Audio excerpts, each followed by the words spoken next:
Hey, Shawnee from SpeakTVView.com. So this is a much more casual video. This is, I guess, like a Chris Tran style video. So I'm going to talk about a couple things that I've been wanting to talk about, but I've kind of been staying silent on.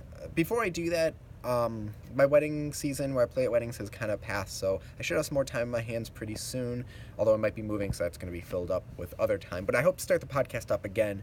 The other thing is I will be at Shaker Fall 2017, so if you're going to be there, I will hopefully see you there. So, okay, these all kind of have to do with Rubik's, and the first big thing is that they filed a couple lawsuits. One is against the Cubicle, and there's a couple other ones. I think there's one against Toys R Us and Duncan Toys. And they all have to do more around that there's knockoff puzzles being sold. There's a lot of other points in their lawsuit. That's not just the very bland gist of it. And first thing, I'm not going to tell you my thoughts on it or my opinion on what I think is right and who should win, because I'm not a lawyer. And not only does it not quite matter, my opinion on this, it might make things worse. And so part of me making this video is to address other people to just kind of relax a little bit. There's a lot of times people I see berating Rubik's on their Facebook page and Instagram, yelling at them. That's not helping things. It might make things worse. So what we really need to do at the moment is just kind of relax and let lawyers and other people kind of handle this until we have more information at least.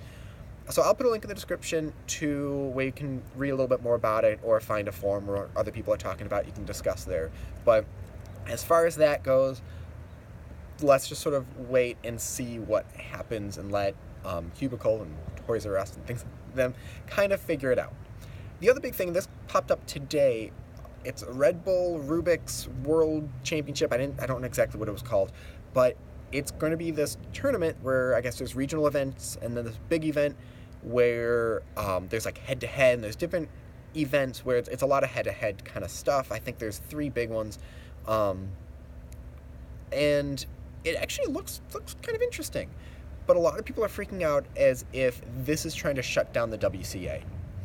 This doesn't look like it has anything to do with that.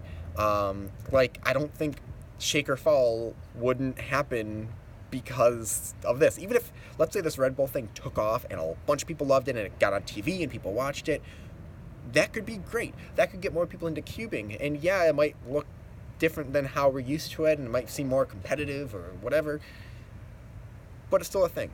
That might end up being good for everything in the end. It might not. I'm not saying it's a great thing. My opinion isn't one or the other. I'm just trying to play devil's advocate with this. But I think people are going way too off the rails on trying to claim how this is like this horrible thing, and Rubik's is way stepping out of the bounds. Now, nobody likes to see people sue other people, but on Rubik's side, maybe they feel like they have a right to protect what they feel like is their intellectual property.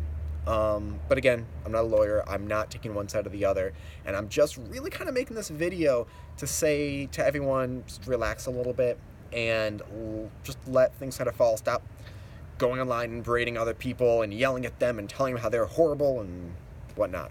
But that's about it. I mean, leave your thoughts in the comment section below. I don't think I'm going to say anything else about this. I wasn't planning on it. I just kind of did right now because it was getting insane online on Facebook and the forums. But anyways, I'll leave it at that. So thank you very much. Like I said, leave your thoughts and questions in the comment section below. Hit like and subscribe for more content like this in the future. And as always, stop by SpeakTVView.com for more news and reviews.